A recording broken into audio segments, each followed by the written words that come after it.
Ceci est un livre audio autogénéré par Google. La distinction DURKHEIMIENNE entre école et éducation et les recompositions des pôles structurants de l'école dans les sociétés démocratiques. Christophe Doré, formateur SP de l'Académie de Nantes. Dans cette contribution, nous souhaitons interroger la question des relations entre formes éducatives et processus d'émancipation à partir de l'approche durkheimienne de l'éducation. Notre point de départ sera la mise en place de ce que l'on pourrait appeler l'impasse éducative qu'implique la conception de l'éducation, comme intériorisation des formes sociales. En effet, le sociologue met l'accent sur la dimension conformatrice voire même créatrice de l'humain qu'à l'éducation. D'où la nécessité pour Durkheim de penser une forme éducative qui articule création de l'humanité et possibilité d'échapper à cette création.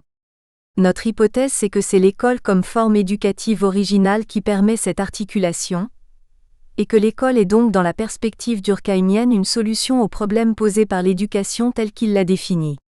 Sur cette base, nous essaierons de dégager, en suivant Durkheim, les éléments caractéristiques qui font de l'école une forme éducative originale où se met en place un processus d'émancipation. Nous présenterons ces éléments comme carrés scolaires. Nous verrons que les difficultés que connaît l'école à l'époque contemporaine, notamment sa difficulté à émanciper, peuvent être lues à partir des carences ou des effacements des pôles de ce carré scolaire. Nous prendrons le cas du pôle de la conversion, et de la façon dont Bourdieu interroge les difficultés qu'a l'école à mettre en œuvre une conversion effective. 1. La tension constitutive de l'approche sociologique de l'éducation.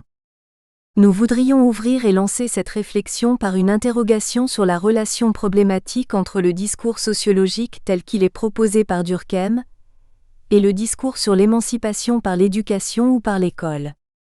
En effet, il nous semble que pour la sociologie durkheimienne l'école est nécessairement et inévitablement au service de la société, qu'elle en représente les intérêts auprès de la jeune génération, et qu'il s'agit toujours, quand on éduque un être humain, de le conformer à la société dans laquelle il va vivre, de le préparer à y tenir sa place.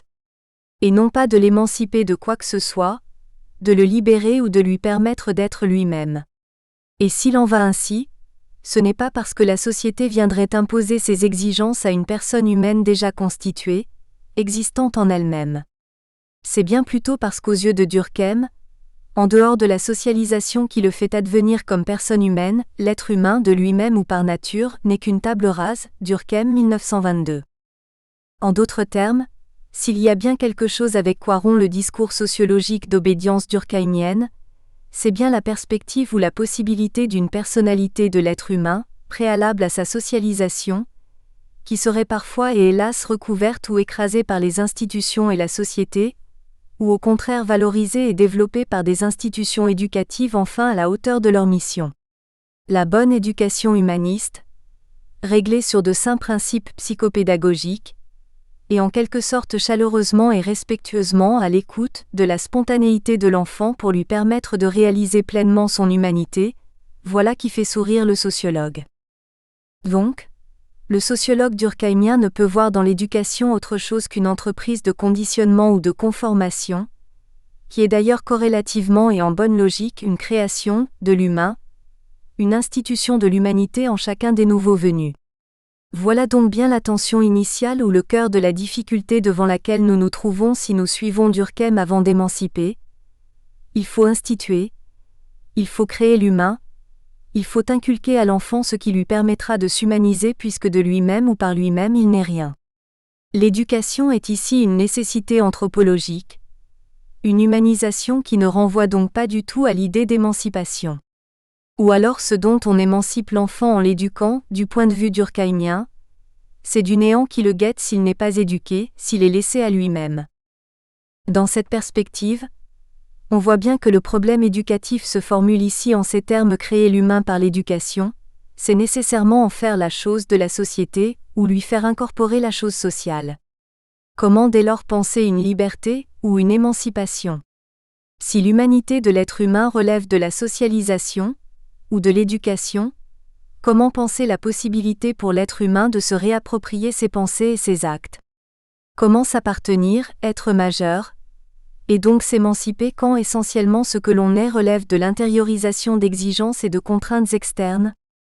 L'émancipation ne peut plus ici être pensée sur le mode de l'émancipation de l'esclave, qui signifie étymologiquement que la main du maître ne pèse plus sur lui.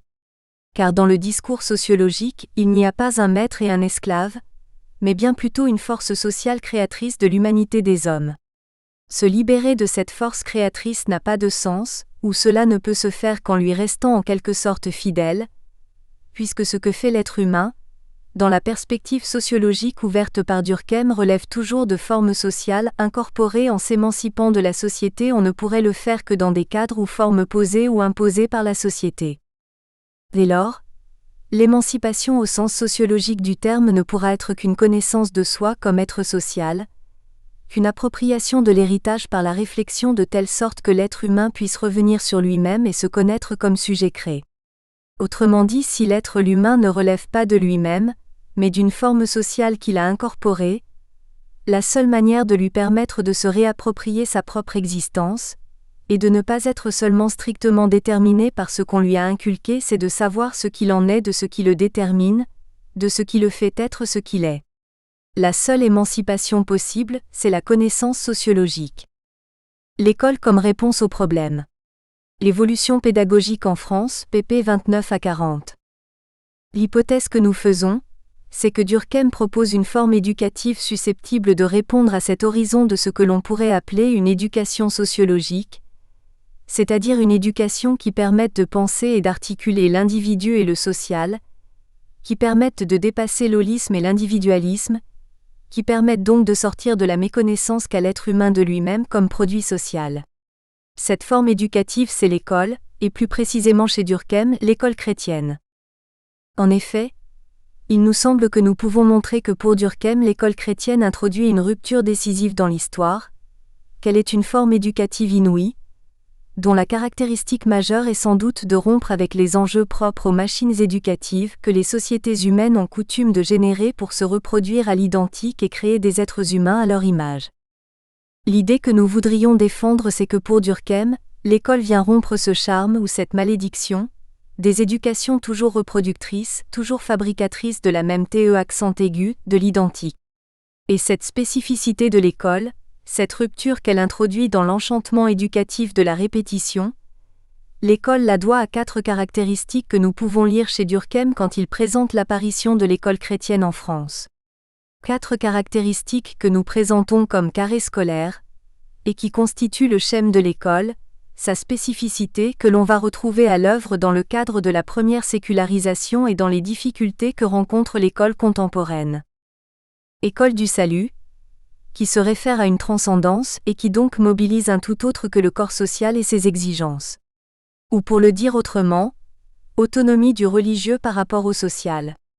Mais une autonomie relative, et une cité de Dieu qui en appelle à la transformation de la cité des hommes. École de la conversion, de formidables moyens sont mis en œuvre pour transformer l'être humain. L'école exerce une violence revendiquée pour amener l'élève à changer d'assiette, à advenir comme sujet et comme intériorité. École du culte en esprit et en vérité. On ne se contente pas à l'école du dogme religieux ou du savoir. Il s'agit de se les approprier, de leur rendre un culte en esprit et en vérité. L'école ne se réduit pas au rite scolaire ou au savoir récité, mais à leur reprise réfléchie, une appropriation souple et vivante qui met en tension le texte et son interprétation. École divisée par la référence à 2 univers, le texte biblique et le monde culturel gréco-latin. Ce dernier étant nécessaire pour s'approprier le premier. Il s'agit de concevoir ces pôles constitutifs de l'école, comme des points d'articulation et de tension, et non comme des propriétés objectives. On pourrait dire que ce qui caractérise l'école, ce sont les tensions entre ces pôles, mais aussi à l'intérieur même de ces pôles. L'idée c'est que l'école est vivante, est elle-même en quelque sorte en cohérence avec sa cellule germinative, pour reprendre le mot de Durkheim.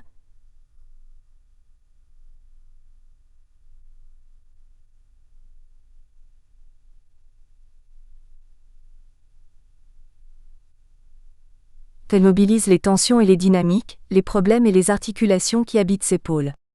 Et c'est alors qu'elle peut introduire un jeu dans l'enchantement éducatif de la reproduction et de l'incorporation du social.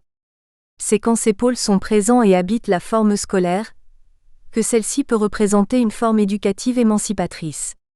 Disons en tout cas que c'est à partir de ce noyau primitif de l'école que Durkheim peut déployer la perspective d'une émancipation par la connaissance. Regardons d'un peu plus près deux de ces pôles du carré scolaire. Le pôle du salut, il ne laisse pas d'être habité par une tension entre salut dans ce monde et salut dans l'autre monde. Autrement dit, ce que promeut l'école chrétienne, c'est une culture et des exigences qui revendiquent et visent une rupture avec la cité des hommes, avec le corps social et ses exigences. Donc voilà bien une école qui déroge de façon radicale à l'exigence de base de toute éducation, c'est-à-dire donner à chacun le viatique nécessaire à son intégration sociale, puisqu'il s'agit de donner à chacun et à tout le viatique nécessaire au salut hors du monde, au salut éternel, et non pas le salut social, mais dans le même temps ce que propose cette école c'est bien aussi les clés du monde social. Le salut scolaire est aussi salut social. L'école chrétienne, comme d'ailleurs l'école de la première sécularisation, l'école républicaine, renvoie au même schème, à la même tension entre délivrer du monde social et inscrire dans le monde social. Et de même d'ailleurs pour l'école de la réussite, que promeut la politique actuelle de l'éducation. Sauver scolairement l'élève, c'est bien l'arracher au particularisme et aux jeux sociaux dans lesquels il est pris pour le faire entrer dans les univers symboliques des disciplines scolaires. Mais c'est précisément cet arrachement au monde social qui permet de s'inscrire dans le monde économique et social. De même pour le pôle de la conversion, autre dimension ou caractéristique centrale de l'école chrétienne. Cette conversion est bien dépeinte par Durkheim comme une rupture marquée avec les formes éducatives pratiquées jusque-là par l'humanité. Et il y a rupture en ceci qu'il y a dans la conversion telle qu'elle est mise en jeu par l'école chrétienne, une promotion de l'intériorité et de l'unité de la personne humaine. Autrement dit, laissant entendre Durkheim, ce qui se joue là c'est la naissance de la personne humaine, qui n'est plus seulement une pièce dans un jeu social, mais un sujet doué de capacité d'autodétermination. Mais ce surgissement d'un être qui s'appartient à lui-même, ne peut se produire que sous l'effet d'une action particulièrement violente, ou en tout cas très marquée de l'école.